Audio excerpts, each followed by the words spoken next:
Assalamualaikum warahmatullahi wabarakatuh. Shalom, Om Swastiastu, Namo Buddhaya, dan salam kebajikan. Perkenalkan, saya Denny Stahar. Izinkan saya pada kesempatan kali ini untuk mempresentasikan esai kritis saya yang berjudul Penerapan Konsep Walkability di Perkotaan dalam Strategi Pembangunan Nasional yang Berkelanjutan menuju Indonesia Emas 2045. Dewan Juri yang terhormat, 76 tahun sudah Republik Indonesia ini berdiri dan telah mengalami pertumbuhan dan kemajuan yang pesat. Kini, Indonesia telah menjadi salah satu ekonomi terbesar dunia dan kekuatan regional yang amat disegani. Hal ini perlu dipertahankan agar Indonesia dapat terus maju dan keluar dari statusnya sebagai negara berkembang. Oleh karena itulah, pemerintah mencanangkan sebuah visi, yaitu Visi Indonesia 2045, dengan harapan pada ulang tahunnya yang ke-100 nanti, Indonesia dapat menjadi negara yang maju, adil, makmur, dan berdaulat. Untuk mencapai tujuan tersebut, dibuatlah 4 pilar utama. Dengan salah satu pilar tersebut bertumbuh pada pembangunan ekonomi yang berkelanjutan. Apa yang disebut dengan pembangunan ekonomi yang berkelanjutan? Pembangunan ekonomi yang berkelanjutan berarti bahwa pembangunan tidak hanya memperhatikan ekonomi semata, tetapi juga dengan melihat dampak lingkungan yang ditimbulkannya. Hal ini menjadi penting, mengingat bahwa seringkali pembangunan ekonomi bertentangan dengan pelestarian lingkungan, di mana pembangunan ekonomi yang pesat seringkali menciptakan efek gas rumah kaca yang tinggi dan menciptakan perubahan iklim yang kita alami kini. Oleh karena itulah, menjadi satu hal yang penting, agar kita dapat mengurangi emisi ini melalui pembangunan ekonomi yang memperhatikan aspek lingkungan. Indonesia sendiri berharap dapat mengurangi emisinya sebanyak 34% pada 2045 nanti. Dalam pembangunan tersebut, haruslah kita lihat bahwa pembangunan perkotaan akan memegang kunci yang amat utama, mengingat tingkat urbanisasi yang tinggi akan membuat perkotaan sebagai pusat konsentrasi penduduk yang tinggi serta pusat ekonomi. Perkiraannya, pada 2045 mendatang, 73% masyarakat Indonesia akan tinggal di perkotaan. Oleh karena itulah, pengaruhnya menjadi sangat krusial dalam mencapai tujuan Indonesia 2045 yang maju secara ekonomi, tetapi dengan tetap menjaga lingkungan. Akan tapi, Dewan Juri yang terhormat, perkotaan yang kita huni sekarang masih sangat jauh dari kata berkelanjutan. Bahkan menurut data, 70% emisi dunia berasal dari perkotaan sendiri. Di Indonesia, hal ini tidaklah jauh berbeda dengan kota sebagai sumber polusi utama. Salah satu penyebabnya adalah sektor transportasi, dengan 23% emisi perkotaan berasal dari sektor transportasi, jika sektor transportasi adalah sektor yang tertinggi. Lalu, bagaimana kita dapat menganalisis ini dan dapat melihat peran transportasi dalam menyebabkan pencemaran lingkungan di perkotaan dan bagaimana kita dapat menanggulanginya? Dewan Juri yang terhormat, jika melihat sektor transportasi tadi, kita dapat melihat bahwa kendaraan pribadi memegang peran utama karena ia adalah moda transportasi utama perkotaan di Indonesia. Di DKI Jakarta sendiri, 62% dari penggunaan transportasi berasal dari kendaraan motor pribadi. Ia sangat berperan penting terhadap polusi perkotaan yang kita alami sekarang. Akan tapi, mengapa sangat sulit bagi kita untuk tidak menggunakan transportasi pribadi seperti mobil atau sepeda motor yang kita miliki? Hal ini adalah suatu masalah struktural, di mana perkotaan kini memiliki ketergantungan yang sangat tinggi pada kendaraan pribadi. Hal ini disebabkan kebijakan selama berdekade yang berpihak pada penggunaan mobil dan mengesampingkan penggunaan lainnya. Hal ini dapat kita lihat dari dua hal. Yang pertama adalah pengalihan fungsi lahan, di mana sebelumnya kita perlu ketahui bahwa sebelum era kendaraan pribadi atau era otomobil, jalan difungsikan oleh banyak moda transportasi, mulai dari pejalan kaki, sepeda, kereta kuda, dan juga tram. Contoh pada gambar pertama yang ada di sebelah kiri menunjukkan bahwa kota-kota di Indonesia pada zaman kolonial masih banyak sekali pejalan kaki, sepeda, becak, dengan mobil memiliki kontribusi yang sangat kecil. Lalu, dengan semakin terjangkaunya kendaraan pribadi ini, hal ini menyebabkan pembangunan yang sangat bertentangan. Mengapa? Karena seringkali kepentingan kendaraan pribadi bertentangan dengan pengguna jalan lainnya. Hal ini mengingat bahwa penggunaan kendaraan pribadi membutuhkan jalan yang amat luas dan bebas hambatan agar ia dapat bekerja secara efisien dan cepat. Di sisi lain, kendaraan-kendaraan seperti pejalan kaki, sepeda menghambat karena kecepatan yang tidak dapat mencapai kecepatan kendaraan pribadi. Adapun juga kecepatan kendaraan pribadi membuat berjalan kaki dan juga bersepeda menjadi sangatlah berbahaya. Hal inilah menyebabkan peran sepeda dan juga pejalan kaki sebagai alat transportasi lama-kelamaan menjadi hilang. Sementara itu, kendaraan pribadi menjadi memegang hierarki yang paling atas jalan raya dan membuat penggunaan moda lain semakin dipersulit. Jika kita lihat sendiri di gambar kedua dan gambar ketiga, menunjukkan contoh pada Tugu Pancoran, di mana pada era zaman dahulu, ruas jalan masihlah lebih sempit daripada zaman sekarang, dan juga masih ada tempat pejalan kaki di sampingnya. Kini, ruas jalannya menjadi sangat amat luas, dan pejalan kaki seringkali terabaikan. Dan juga menjalan kaki dan juga bersepeda di situ menjadi hal yang sangat tidak nyaman. Lalu, contoh yang kedua adalah urban sprawl dan penggunaan ruang yang tidak efektif. Apa yang dimaksud dengan urban sprawl? Urban sprawl sendiri adalah perluasan wilayah kota yang didorong oleh pembangunan seperti jalan tol dan jalan arteri. Dengan pembangunan jalan tol ini, hal ini menghubungkan wilayah Jakarta dengan wilayah-wilayah dengan pembangunan di sekitarnya yang semakin luas. Dan akhirnya membangun pembangunan seperti yang kita bisa dicontoh di gambar di slide ini. Seperti kota-kota pinggiran kota di Serpong, di Bekasi, di Cikarang. Dan ini menyebabkan perluasan area yang sangat jarang. Sehingga menyulitkan pejalan kaki yang membutuhkan area yang padat agar dapat berjalan kaki dengan baik. Dan juga transportasi umum juga mengalami hambatan. Mengapa? Karena transportasi umum membutuhkan penumpang yang banyak. Dan dengan wilayah dengan penduduk yang jarang, hal ini menyebabkan transportasi umum sulit bersaing dengan kendaraan pribadi. Hal ini menyebabkan kendaraan pribadi semakinlah menjadi primadona. Jika kita melihat sendiri bahwa pada gambar ini, pada gambar ketiga, di mana perusahaan-perusahaan mengiklankan perumahan mereka dengan akses jalan tol yang mudah. Jika kita melihat sendiri bahwa akses ke mall 7 menit, namun apakah akses ke mall dapat dijangkau dengan transportasi umum atau dengan pejalan kaki dengan mudah? Hal ini belumlah tentu terjadi. Dan oleh karena itulah, transportasi ini semakin merajalela dan seringkali timbul kemacetan dan kemacetan yang sangat amat tinggi. Hal ini seringkali dijustifikasi dengan kebijakan seperti pelebaran jalan dan pembangunan tol baru, yang nyatanya tidak bisa menyelesaikan permasalahan kemacetan. Hal ini karena terjadi dengan adanya mekanisme sebagai induced demand, di mana pembangunan yang baru mendorong persepsi orang untuk menggunakannya, karena akan jauh lebih efisien. Dan ujungnya, peningkatan jalan ini membuat siklus pembangunan yang terus memperhatikan ketergantungan pada kendaraan pribadi dan menyebabkan masalah kemacetan dan terjadi siklus tersebut terus-menerus. Hal inilah yang terjadi di Indonesia.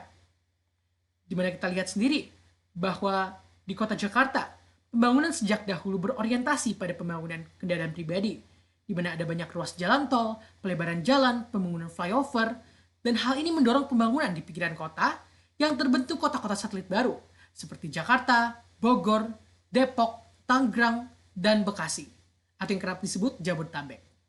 Jika kita melihat sendiri pada foto yang ini, di mana kita bisa melihat bahwa perluasan wilayah Jakarta menjadi sangatlah amat luas.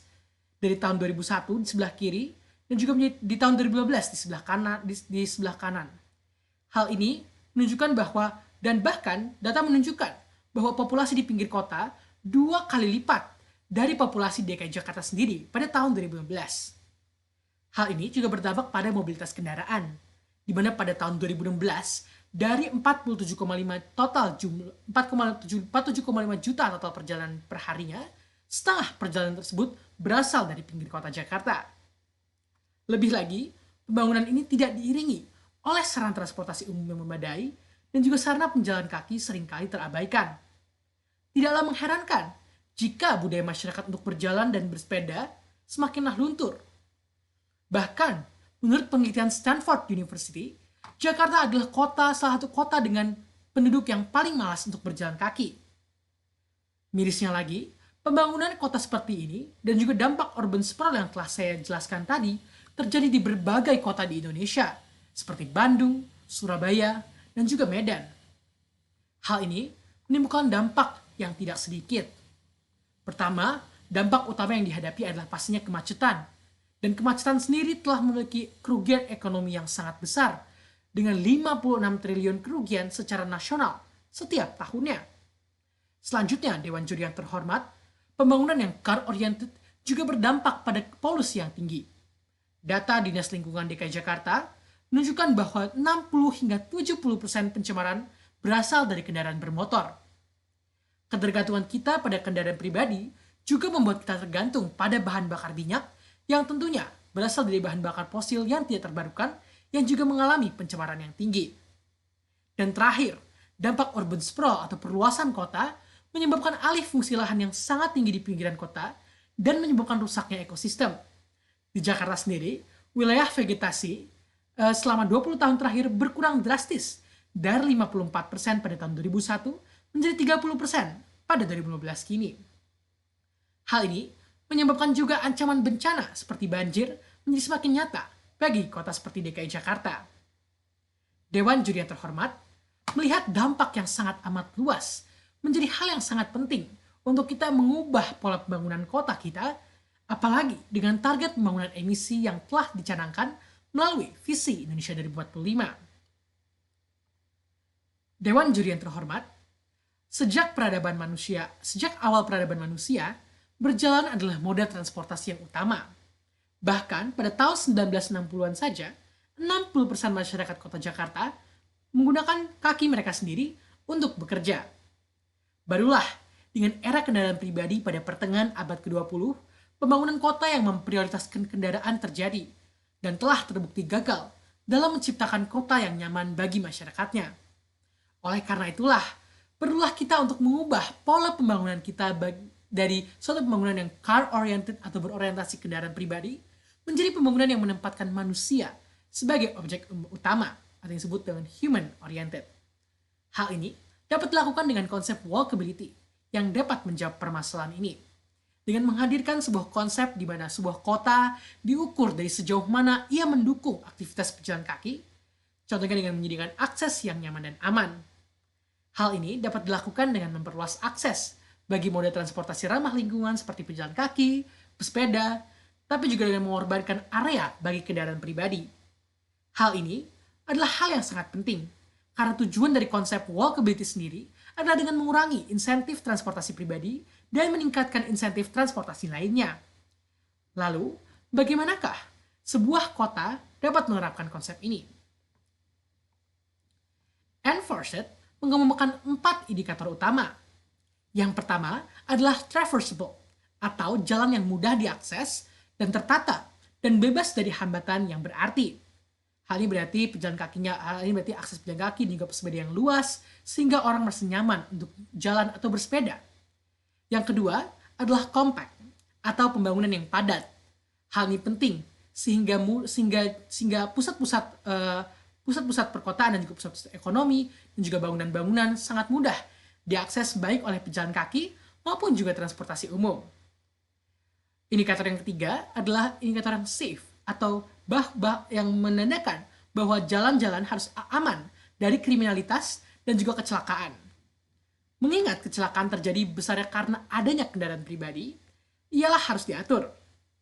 Misalkan dengan penyempitan area bagi kendaraan pribadi. Dengan menyempitkan area bagi kendaraan pribadi, hal ini menimbulkan persepsi bahwa kendaraan haruslah berhati-hati, sehingga ia harus mengikuti kecepatan kendaraan yang lainnya.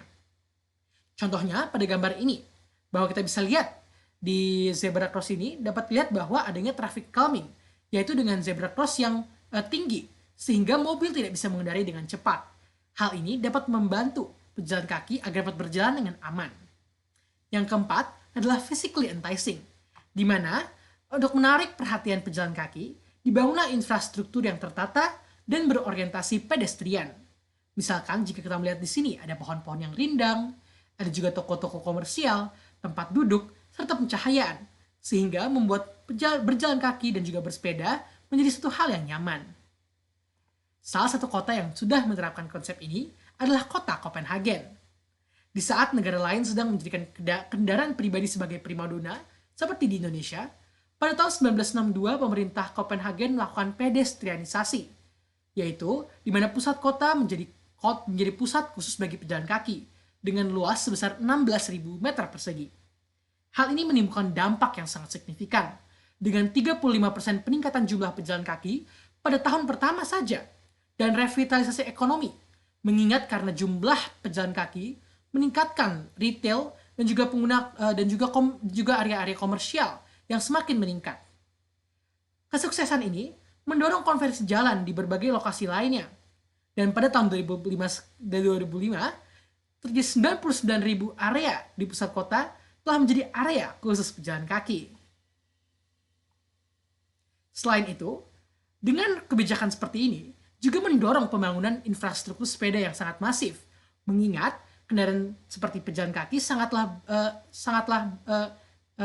tidaklah bertentangan dengan kendaraan seperti sepeda. Penggunaan seperti ini membuat penggunaan mobil yang sangat berkurang dan juga penggunaan sepeda yang sangat drastis.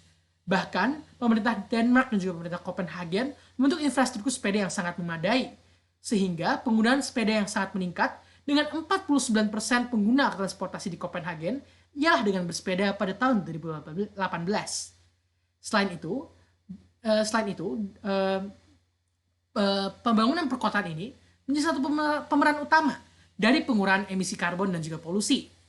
Berkat pembangunan yang pedestrianisasi dan pembangunan jalur sepeda yang sangat masif, Copenhagen dapat menjadi kota yang sangat ramah lingkungan dan bahkan ditargetkan menjadi ibu kota pertama di dunia yang netral karbon pada 2025 mendatang.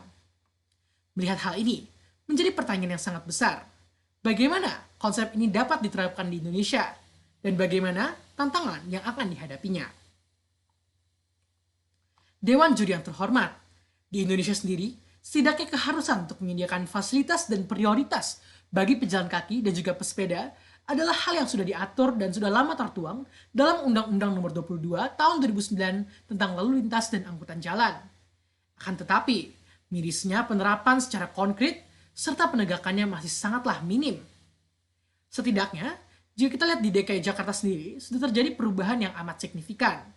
Jika kita melihat pada foto-foto di samping, kita melihat bahwa adanya pelebaran dan penataan trotoar di beberapa ruas jalan protokol, adanya juga pembatasan kendaraan pribadi di kota tua atau disebut dengan low emission zone, serta penyediaan jalur sepeda yang terproteksi dari kendaraan pribadi. Hal ini dapat kita lihat menjadi langkah-langkah awal pemerintah untuk beralih dari perencanaan tata kota yang usang menjadi perencanaan tata kota yang human oriented. Bahkan, data menunjukkan bahwa kehadiran jalur sepeda pada masa COVID-19 menyebabkan pengguna sepeda di Jakarta meningkat hingga 10 kali lipat dibandingkan sebelum pandemi. Hal inilah memperkuat argumen kita bahwa jika ada niat untuk membangun dari pemerintah, untuk membangun infrastruktur yang memadai, masyarakat pasti akan berbondong-bondong menggunakannya. Namun begitu, haruslah kita perhatikan bahwa konsep walkability ini tidaklah bisa berdiri sendiri. Permasalahan kota kita adalah sangatlah besar dan bahkan merupakan suatu masalah struktural. Oleh karena itulah harus didorong dengan kebijakan lain, seperti transportasi umum yang integratif dan juga aman dan nyaman dan terjangkau untuk mengakomodir peralihan penggunaan kendaraan pribadi ke dalam kendaraan-kendaraan yang semakin ramah lingkungan.